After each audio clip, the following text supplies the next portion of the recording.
Bonjour, je suis le docteur Didier Ribard, je suis praticien hospitalier au CHU de Nîmes en hépatogastroentérologie et je suis aussi coordinateur médical de la coordination hépatite Occitanie. Donc aujourd'hui, je vais parler donc du suivi post-guérison de l'hépatite virale C, puisque la guérison est devenue la règle avec les traitements actuels. Néanmoins, après cette guérison, un certain nombre de patients nécessitent la poursuite d'un suivi. Alors tout d'abord, les patients qui avaient une hépatite C sans lésion hépatique évoluée, en gros ceux qui avaient peu ou pas de fibrose, et qui n'ont pas de comorbidité hépatique vont pouvoir continuer à vivre normalement et n'ont pas besoin de suivi particulier.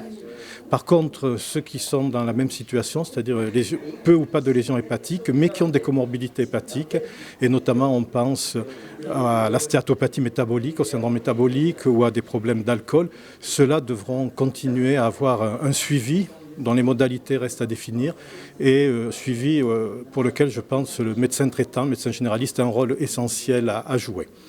Deuxième cas de figure, ce sont les patients qui avaient une maladie hépatique plus évoluée, avec une fibrose sévère ou une cirrhose. Et là, il est impératif que malgré la guérison virologique, ces patients continuent d'avoir un suivi régulier, un suivi pathologique, notamment pour le dépistage du carcinome hépatocellulaire, du cancer primitif du foie.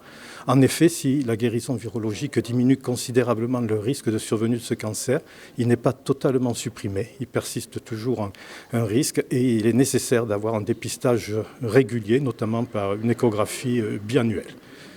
Dernier cas de figure, ce sont les patients qui présentent des risques de réinfection parce qu'ils ont des pratiques à risque. Et là, on distingue essentiellement deux groupes à risque.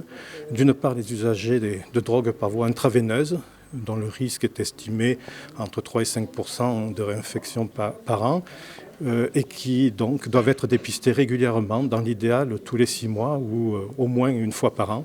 Ceux qui sont suivis dans les XAPA-CARUD, ça ne pose pas de problème, ce sont des structures qui sont habituées à faire du dépistage et de la prévention des risques.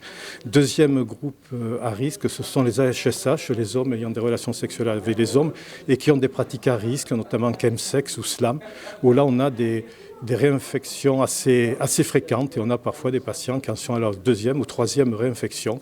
Et là, il est impératif d'avoir des dépistages réguliers car c'est un groupe de personnes qui est dans une situation plutôt de plaisir et donc chez lesquelles les messages de prévention ont un petit peu de mal à passer.